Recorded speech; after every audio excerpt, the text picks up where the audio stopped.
साथियों, प्रभु यीशु मसीह के मधुर मीठे नाम में आपको मेरा प्रेम नमस्कार। मैं पास्टर हरीश सैमुअल, जो आपको बाइबल के एक अध्याय पर प्रतिदिन मनन कराता हूं। आज मैं जिस अध्याय पर आपका मनन कराने जा रहा हूं, ये अध्याय ऐसा है जिस पर आपने कई बार संदेश सुना होगा। मैंने स्वयं कई बार संदेश सुना है और आज भी लोग इस अध्याय पर संदेश फेसबुक पर भी देते हैं। पर मैं क्यों आपको इस अध्याय पर मनन कराऊं, तो मुझे ये अंदर विचार आया क्योंकि कई बार आपने संदेश सुना होगा। तो पहला जो मुझे कारण लगा कि मैं जो अध्याय वाइज जो अध्ययन करा रहा हूं तो वो एक पूरा हो, और दूसरा ये कि ये तो मैं सोच रहा हूँ कि बहुत लोगों ने संदेश दिया है, पर ज़रूरी नहीं है कि बहुत लोग इसे सुने भी हों। तो मैं भी उनमें शामिल होकर संदेश दे रहा हूँ कि लोग सुने और आशीषित हों। तो कुछ नई बात यदि प्रभु आपको बताए तो प्रभु का धन्यवाद दीजिए। तो मैंने इस बात पर विचार किया कि संदेश दिया जाए।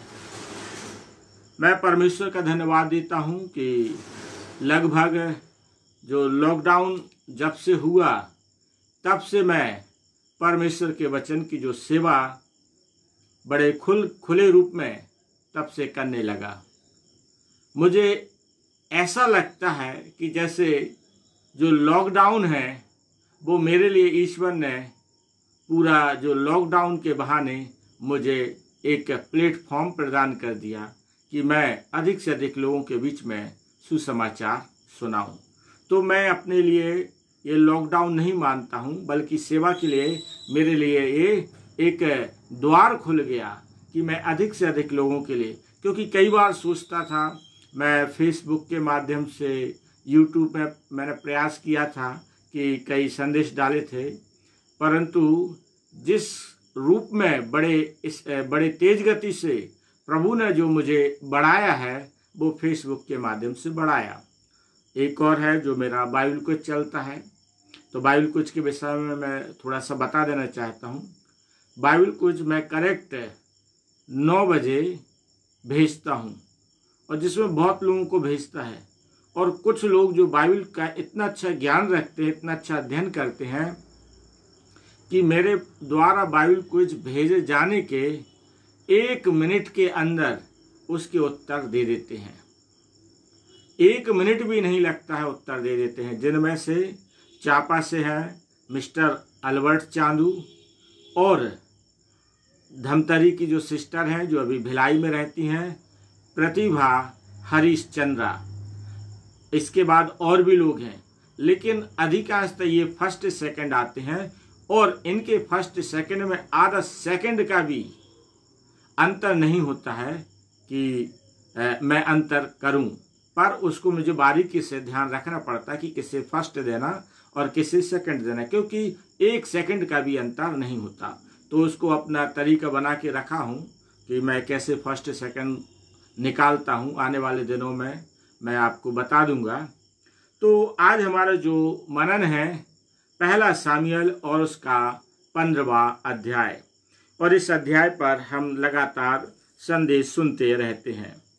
और जिस विषय को लेकर यदि आप देखें तो परमेश्वर जिस बात को चाहता है कि परमेश्वर का कहा पूरा हो और परमेश्वर की आज्ञा का पालन किया जाना चाहिए। तो 15वें अध्याय का जब प्रारंभ होता है तो परमेश्वर यहोवा ने शमूएल नबी के द्वारा शाऊल को एक संदेशा भेजा, और जो संदेशा भेजा वो ये है कि शमूएल शाऊल से जाकर कहे कि परमेश्वर ने तेरा जो अभिषेक किया है राजा होने के लिए, वो इसीलिए किया है कि तू परमेश्वर के काम आए, और जो परमेश्वर की बात सुने, परमेश्वर की आज्ञा का पालन करे, और जिसमें से एक बड़ा प्रमुख कार्य है सारी बातों में, वो ये है जो दूसरे पद में लिखा है। पहला सामुएल 15वां अध्याय के दूसरे पद में लिखा है। क्या लिखा है? सेनाओं का यहोवा यूं कहता है, मुझे स्मरण है कि अमालेकियों ने इस्राएलियों से क्या किया। जब इस्राएली मिस्र से आ रहे थे तब उन्होंने मार्ग में उनका सामना किया।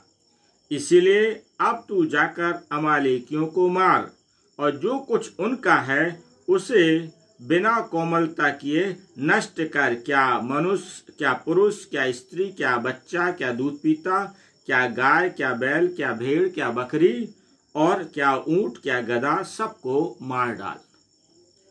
अब हमें इस बात को समझना है, आखिर क्या परमेश्वर किसी जाति से इतनी घृणा कर सकता है कि जिस उस जाति के विषय में परमेश्वर कह दे वहां के पुरुष को, स्त्री को, और क्या दूध पीता बच्चा, क्या गाय, बैल, भेड़, बकरी।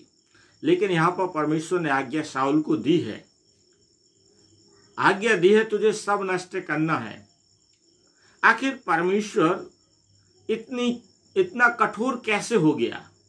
क्योंकि परमेश्वर ने तो संपूर्ण मानव जाति को बनाया है, इस्राएलियों को बनाया है तो अन्य जातियों को भी बनाया है।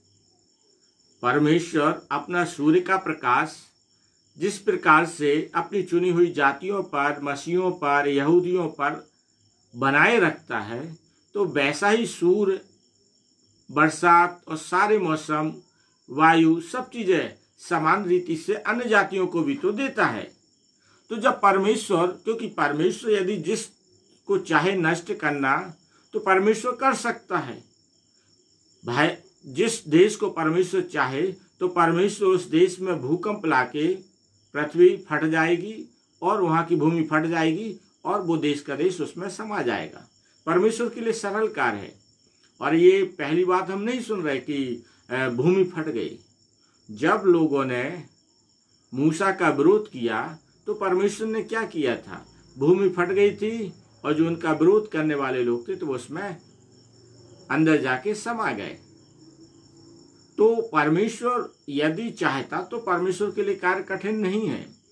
लेकिन फिर भी ये विचार मेरे हृदय में आता है कि क्या परमेश्वर इतना कठोर हो सकता है कि ये बोले कि समूल इन्हें नष्ट करना।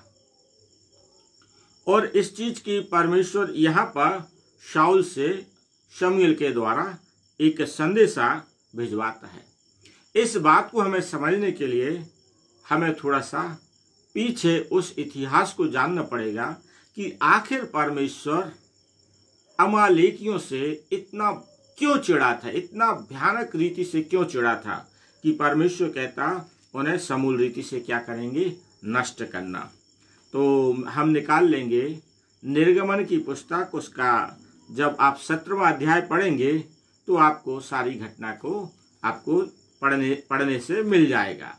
घटना इस प्रकार से है, इस्राएली लोग मिस्र देश से बंधुआई से छुटकारा पाकर परमेश्वर ने क्या कर रहा था? उन्हें प्रतिज्ञा के देश में, जो प्रतिज्ञा किससे की थी? परमेश्वर ने अब्राहम से प्रतिज्ञा की थी कि मैं तेरी संतानों को प्रतिज्ञा का देश दूंगा। और प्रतिज्ञा के देश का वो सारी बातें परमेश्वर अब्राहम को सिखाता है, वो एक लंबा संदेश हो जाएगा, पर परमेश्वर ने अब्राहम के द्वारा प्रतिज्ञा की थी। तो और ये भी बता दिया था तेरी संतान 400 वर्ष मिस्र में गुलाम रहेंगी, ठीक है ना। तो अब इस्राएली आ रहे हैं, और जब इस्राएली आ रहे हैं तो उनको क्या है?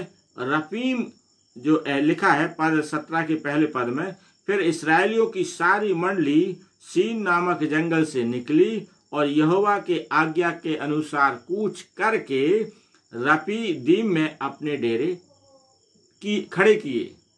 और जब डेरे खड़े किए तो आप क्या देखते हैं? उस जगह पर पीने के लिए पानी नहीं था, और पानी ना होने के कारण से इस्राएली मूसा पर कुड़कुड़ाते हैं। और यहाँ तक जब आप निर्गमन उसके 17वें अध्याय के पद 4 को पढ़ेंगे तो लोग मूसा के ऊपर पथरवाह करने तक के लिए क्या थे? तैयार थे कि वो क्या करेंगे? उसको पथरवाह करेंगे। किसको? मूसा के लिए। तो ये सारी बातें हम देखते हैं। इसके बाद परमेश्वर मूसा से बोलता है तू जा और अपनी जिस लाठी से तूने नील नदी पर मारा था उसी लाठी को लेकर तू जा। अब वो जाता है और वो चट्टान पर मारता है और चट्टान में से क्या निकलता है, पानी निकलता है और लोग उस पानी को पीते हैं और वो उस जगह का नाम जो पड़ता है, स्थान का नाम मस्सा और मरीबा रखा गया, क्योंकि इस्राएलियों ने वहां वाद विवाद किया था यहोवा की परीक्षा यह कहकर की कि क्या यहोवा हमारे बीच में है या नहीं। तो ये तो हो गई उस चट्टान की और इस्राएली और रपीदीम की घटना। अब जब आप आगे पढ़ेंगे तो क्या है, यहाँ पर अमालेकी इस्राएलियों से लड़ने के लिए, युद्ध करने के लिए, उन्हें घात करने के लिए आए थे। और जब घात करने के लिए आए, लड़ने के लिए आए थे, तो ये बात मूसा को भी बुरी लगी, परमेश्वर को भी बुरी लगी। और हम देखते हैं अमालेकी और इस्राएलियों के बीच में युद्ध होता है।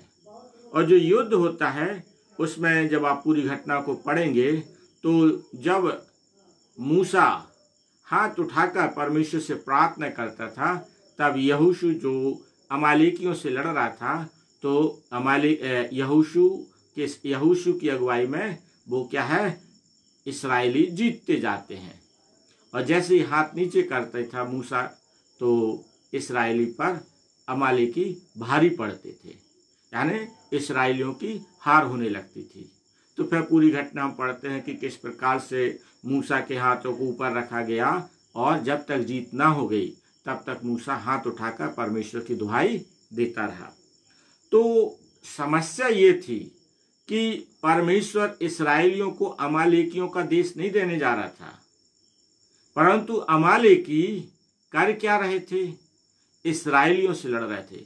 अरे परमेश्वर तो इस्राएलियों को प्रतिज्ञा का देश, कनान देश और जितने भी वहाँ कनान के जो नगर हैं वो सब देश देने जा रहा था। लेकिन ये लोग क्या कर रहे थे, अमालेकी लोग उस प्रतिज्ञा के देश में इस्राएली लोग ना पहुंचे, ये लड़ने, झगड़ने और युद्ध करने में लगे थे। ये बात परमेश्वर को बुरी लगी थी। और परमेश्वर को बुरी लगी थी तो परमेश्वर ने वहीं पर, आप 17वें अध्याय को पढ़ेंगे तो 14वें पद में लिखा है, निर्गमन के 17 के 14 में, तब यहोवा ने मूसा से कहा, स्मरण इस बात को पुस्तक में लिख ले और यहोशू को सुना दे कि मैं आकाश के नीचे से अमालेक का स्मरण भी पूरी रीति से मिटा डालूंगा।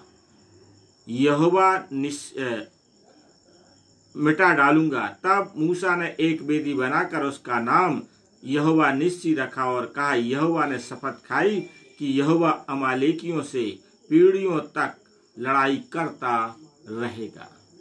तो जो लड़ाई थी, शाऊल की लड़ाई नहीं थी, लड़ाई परमेश्वर और अमालेकियों के बीच में थी। और परमेश्वर शाऊल को इस बात को स्पष्ट संदेश शमूएल के द्वारा बोलता है कि बिल्कुल दया नहीं करना, पूरा सबके सबको क्या करना, मारना। और परमेश्वर ने, यदि आप देखें तो शाऊल के लिए अब इतना सक्षम कर दिया है कि शाऊल यदि कहे कि हमारे पास अमालेकियों को मारने के लिए हथियार नहीं है, मैं सक्षम नहीं हूँ या मेरे पास लोग नहीं हैं, तो आप देखेंगे शाऊल के लिए जब आप 4 पद में पढ़ेंगे तो 10 लाख लिखा है तलाई में, और वे 2 लाख प्यादे और 10,000 यहूदी पुरुष थे।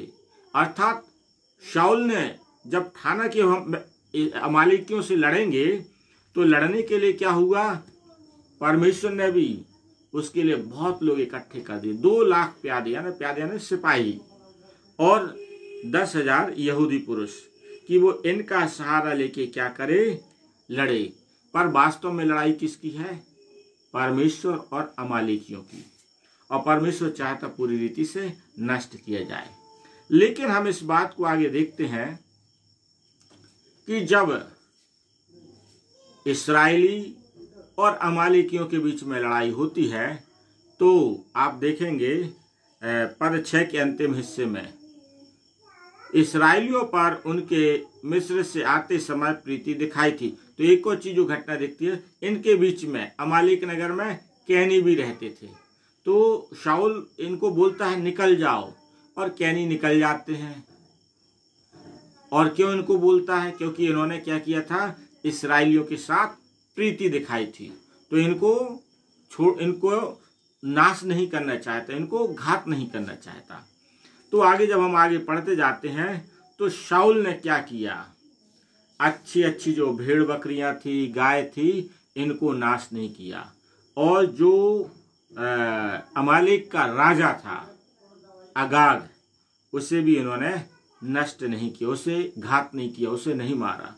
और ये बात परमेश्वर को बहुत बुरी लगी, और इतना बुरी लगी कि परमेश्वर इस बात को कहता है शाऊल के द्वारा कि परंतु जो कुछ तुच्छ और निकम्मा था उसको उन्होंने सत्यानाश किया, परंतु क्या है, अच्छी अच्छी चीजों को रख लिया। तो परमेश्वर की फिर ये शिकायत रहती है कि इन्होंने इस्राएल के परमेश्वर क्या है, निकम्मा जाना।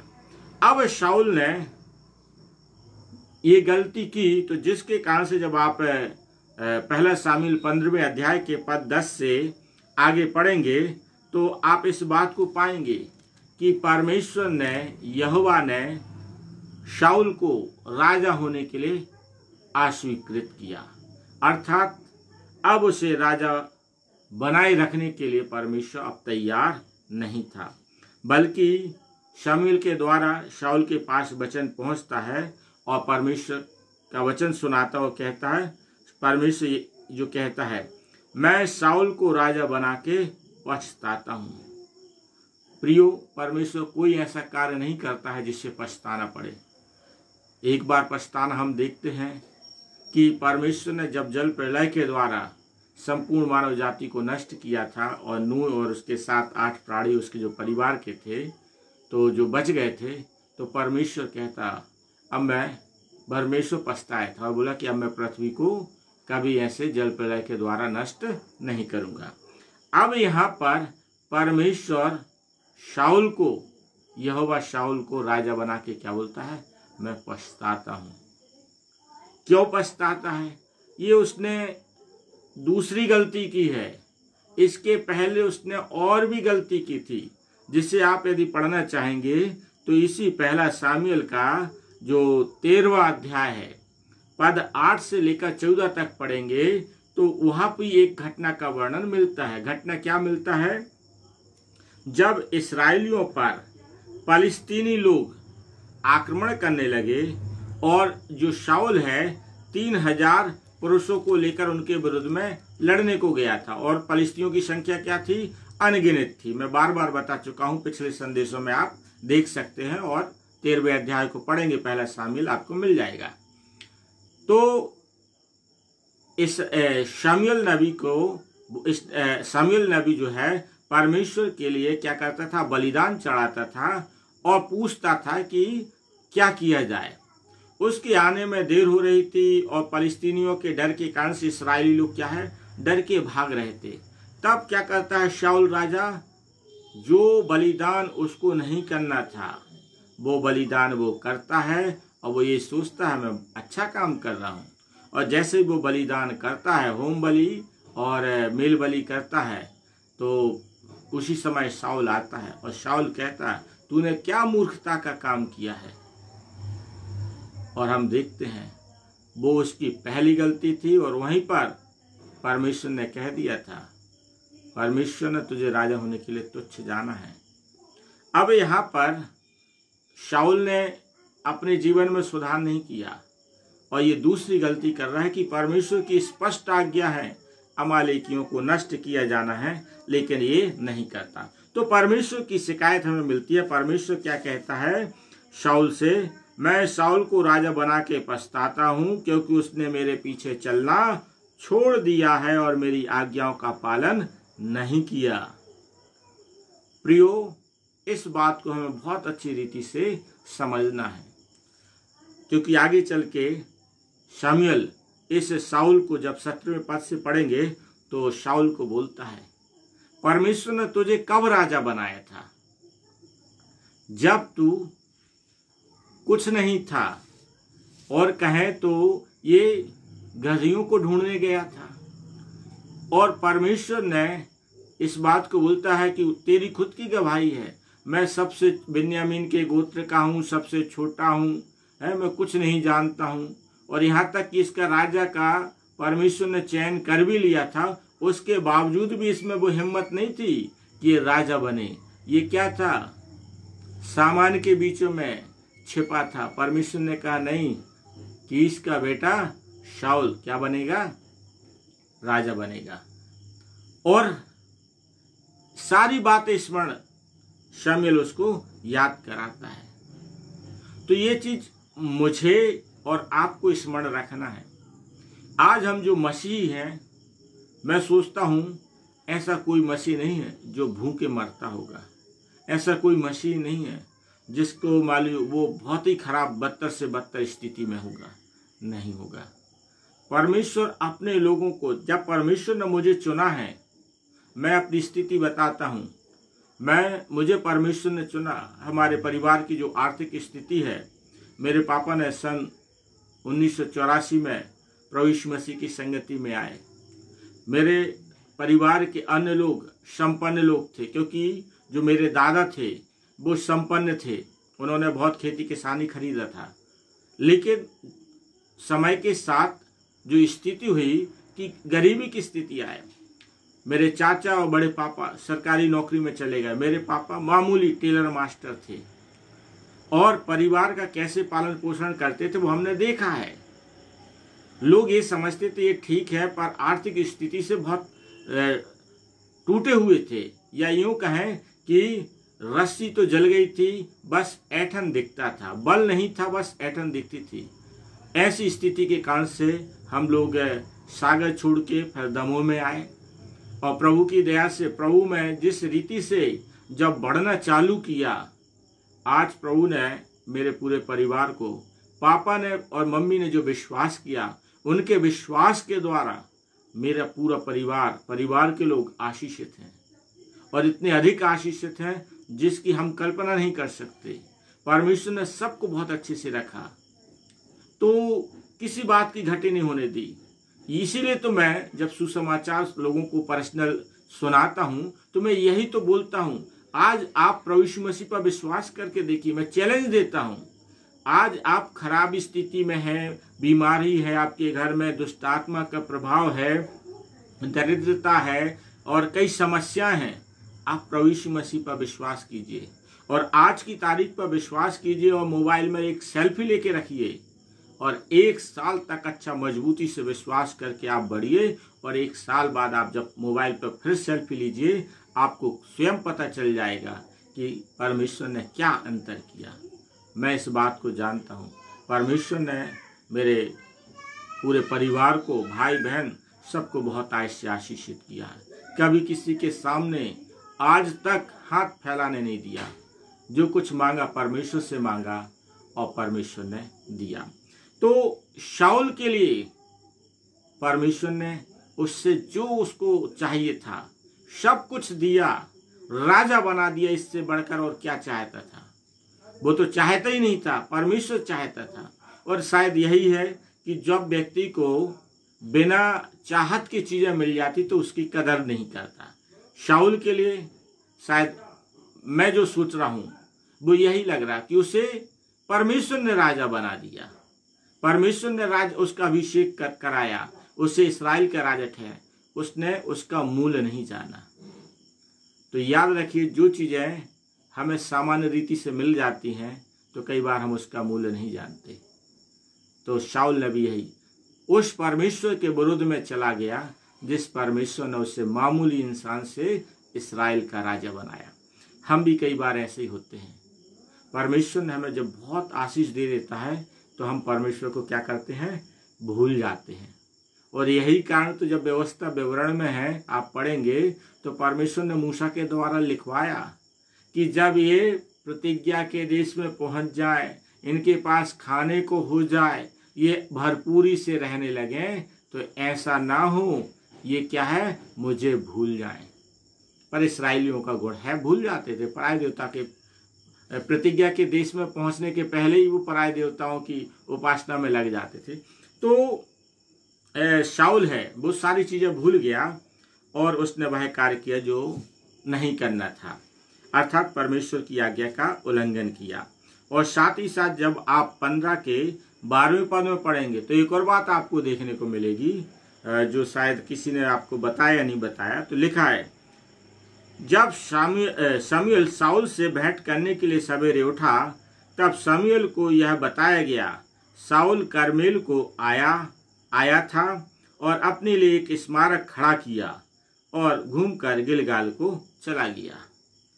अब देखिए, शाऊल ने अमालेकियों को पूरी रीति से नहीं मारा है, पर मारा है, जीत इसकी हुई है, पर उसने क्या किया, लूट को अपने पास रख लिया।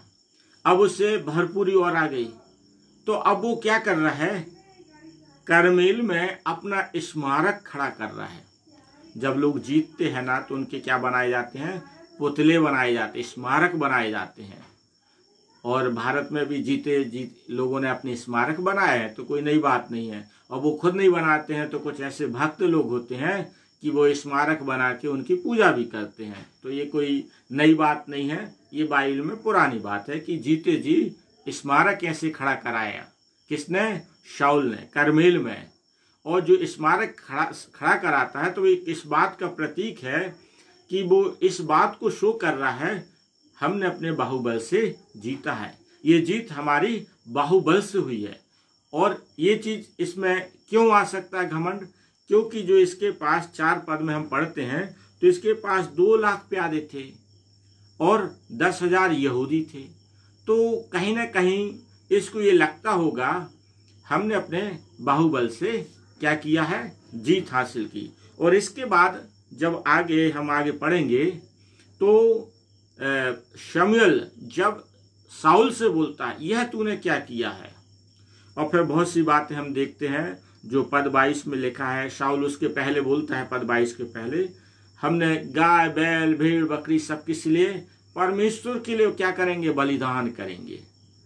जब झूठ पकड़ा जाता है तो उसका क्या है, अरे मैं तो मजाक कर रहा था। जब झूठ पकड़ा जाता है, ये तो मैं परमेश्वर को देने के लिए लाया था, ये परमेश्वर के लिए नहीं लाए थे। और ये चीज परमेश्वर जानता है, शमूएल जानता है और शाऊल भी जानता है और ये इस्राएल भी जानते हैं। लेकिन शाऊल बोलता है ये तो परमेश्वर को भेंट चढ़ाने के लिए हमने अच्छी अच्छी चीजें रख ली। तब शमूएल 22वें पद में बोलता है, शमूएल ने कहा, क्या यहोवा होम बलियों और मेल बलियों से उतना प्रसन्न होता है जितना कि अपनी बात के माने जाने से प्रसन्न होता है। सुन, मानना तो बलि चढ़ाने से और कान लगाना मेढ़ों की चर्बी से उत्तम है। ये बात आज भी लागू होती है। आप ये सोचेंगे हम बड़ा बड़ा मोटी मोटी रकम दान देके परमेश्वर को प्रसन्न कर लेंगे, तो आप धोखे में मत रहिए।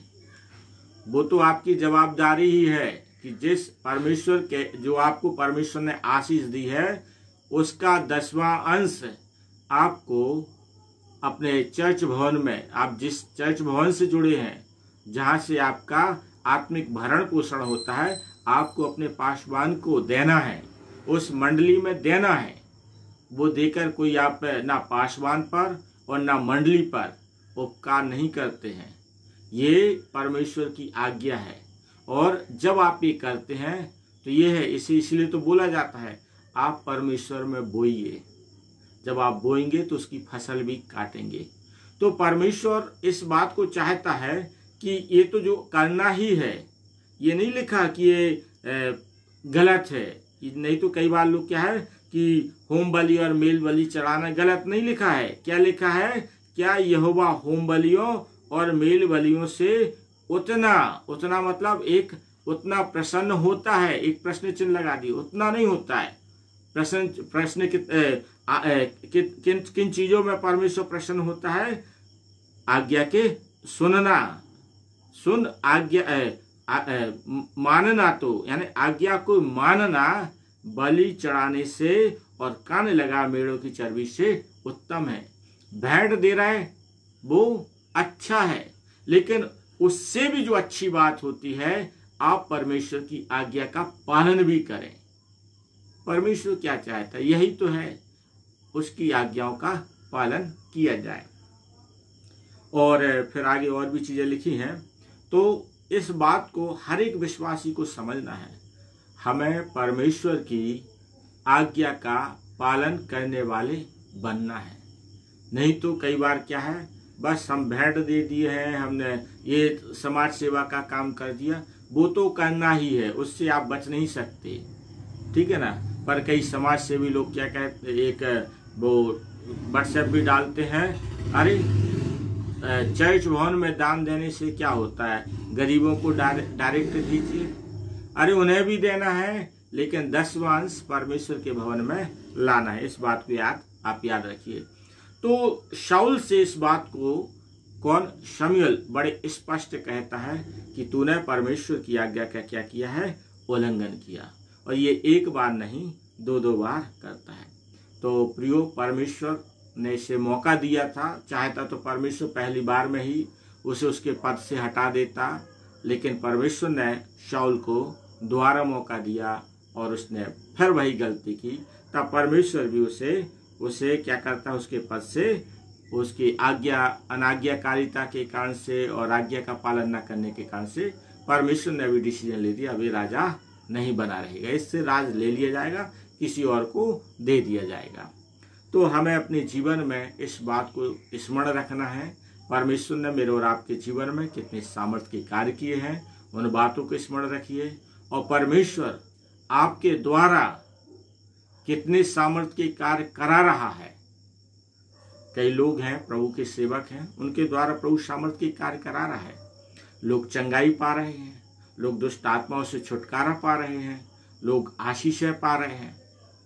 तो ये सारी चीजें परमेश्वर आपके द्वारा कर रहा है, लेकिन आप में ये घमंड ना आने पाए कि परमेश्वर केवल जो कार्य है केवल मेरे ही द्वारा करेगा। परमेश्वर अपना कार्य किसी से भी कराएगा। तो जब परमेश्वर आपको उपयोग कर रहा है तो हमें घमंड नहीं करना है, बल्कि परमेश्वर का धन्यवाद देते हुए उसमें बड़े नम्रता और दीनता के साथ बढ़ते जाना है, ताकि परमेश्वर हमें आगे बढ़ाता जाए और इस्तेमाल करता जाए।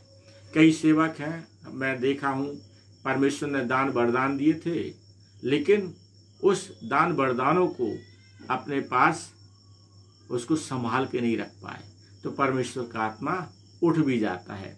तो जिस प्रकार से शाऊल में से आगे आप देखेंगे कि परमेश्वर का आत्मा उस पद से उठ गया था।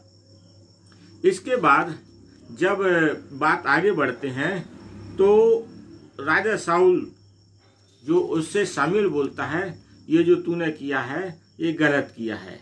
और इस बात को बड़ा स्पष्ट लिखा है कि शाऊल अपनी गलती को एक्सेप्ट करता है, स्वीकार करता है, डिनाई नहीं करता है। 24वें पद में लिखा है, शाऊल ने शमूएल से कहा, मैंने पाप किया, मैंने तो अपनी प्रजा के लोगों का भय मानकर उनकी बात सुनकर यहोवा की आज्ञा और तेरी बातों का उल्लंघन किया। शाऊल ने किनका? जो प्रजा है उनकी बात मानी और शमूएल के द्वारा जो आज्ञा मिली थी उसको नहीं माना, जिसके कारण से ये क्या है, इसने वो पाप किया। अब किन की आज्ञा मानी? 2 लाख प्यादे हैं, 10,000 यहूदी हैं, तो इनका बड़ा वर्चस्व दिखने के कारण से विचार आया, मुझे तो इनके ऊपर राजा रहना है, जिनके ऊपर मुझे राजा रहना है मैं उनकी बात मानूंगा कि शमूएल एक परमेश्वर का जन है, वो बोला है और उसकी बात का मैं पालन करूं। तो सोचिए, शमूएल की बात को इसने नजरअंदाज किया और जो 2 लाख प्यादे, 10,000 यहूदी और भी प्रजा थी, उनकी बात को क्या करता है, ये मानता है और ये उसके लिए गले का फंदा बन जाती है और उसके राजा होने के लिए परमेश्वर से तुच्छ जानता है। प्रियो, कई बार हमारे साथ भी यही होता है। हम मनुष्यों को, चर्च में जो पासवान रहते हैं, कई बार क्या करते हैं, हाँ हमारे चर्च में कौन टिप टॉप है, कौन सक्षम है। तो ये आलोचना जरूर है, लेकिन ये हमारे अपने सुधार के लिए भी। किसी का मैं व्यक्तिगत रीति से नाम नहीं ले रहा हूँ कि मैं व्यक्तिगत रीति से नाम लेके आलोचना, पर होता है ये कि चर्च में पासवान होता है, और जिसी के कारण से जब याकूब है वो पासवानों को लताड़ता भी है कि तुम धनी को देखकर गले लगाते हो और गरीब को बोलते अलग से बैठ जा। तो ये होता है। तो इस चीज़ों का हमें समझना है कि ये भेदभाव नहीं करना है। हमें लोगों को देखकर डरना नहीं है, उनको देखकर परमेश्वर का जो कहा है वो अनसुना नहीं करना। इस चीज़ को हमें समझना है। और इसने शाऊल ने सुना और किया तो उसके लिए परमेश्वर ने दंड दिया, और परमेश्वर ने उसे राजा होने से तुच्छ जाना। हम भी यदि ऐसे करेंगे शाऊल के समान, तो हमारे ऊपर से परमेश्वर की आत्मा उठ जाएगी और फिर हम कुछ नहीं रह जाएंगे, हम सामान्य व्यक्ति रहेंगे। फिर तो क्या देखते हैं उसको, फिर आगे बहुत है कि दुष्ट आत्मा उसे सताती थी। जो राजा है उसके लिए भी दुष्ट आत्मा परमेश्वर भेजता था, उस एक आत्मा उतरता था जो उसे डराता था, घबराता था। तो वो आगे का विषय है। तो इस बात को हमें समझना है, हमें परमेश्वर की आज्ञा का पालन करने वाले बनना है। इसके बाद जो 15वें अध्याय के पद 32 से लेकर फिर हम 35 में पढ़ते हैं। शमूएल शाऊल से बोलता है, जो राजा अगाग है उसको लेके आ, और शाऊल क्या करता है उसके टुकड़े टुकड़े करके उसको नाश कर देता है। और फिर इसके बाद वो चला जाता है, और फिर जीवन भर शाऊल से वो मिलता नहीं है, बल्कि उसके लिए विलाप करता रहता, प्रार्थना करता रहता है। तो प्रियो, हम शाऊल के जीवन से इस बात को सीख सकते हैं कि परमेश्वर की आज्ञा हमें मानना है। क्यों मानना है? परमेश्वर ने हमें कहाँ से उठा के कहाँ ला के खड़ा कर दिया। इन सारी बातों को आप स्मरण करेंगे तो आपको तो ऑटोमेटिक परमेश्वर के प्रति आभारी बने रहना चाहिए। परमेश्वर अपने वचन के द्वारा मुझे और आपको आशीषित करे। आइए हम छोटी सी प्रार्थना में जाएंगे। हमारे परम पवित्र सामर्थी परमेश्वर यहोवा, प्रभु यीशु नासरी के नाम से आपके पास आते हैं। हम धन्यवाद देते जीवन की तमाम आशीषों के लिए जो आप हम सबों को प्रदान करते। आज प्रभु आप वचन के समझने में और सीखने और सिखाने में आपने सहायता की, इसके लिए धन्यवाद। प्रभु प्रार्थना करते हैं अपने प्रिय लोगों के लिए। होने दीजिए पिता परमेश्वर, आप हमारे प्रिय लोगों को आशीषित कीजिए। आपकी पवित्र दया और करुणा और अनुग्रह इनके साथ बनाए रखिए। इनका जीवन प्रभु आप में आशीषित रहे, ऐसी हम प्रार्थना करते हैं। सारी बातों में आपका धन्यवाद देते हुए प्रार्थना प्रभु यीशु नासरी के नाम से मांगते हैं। आमीन, आमीन, आमीन। परमेश्वर आप सबों को बहुतायत से आशीष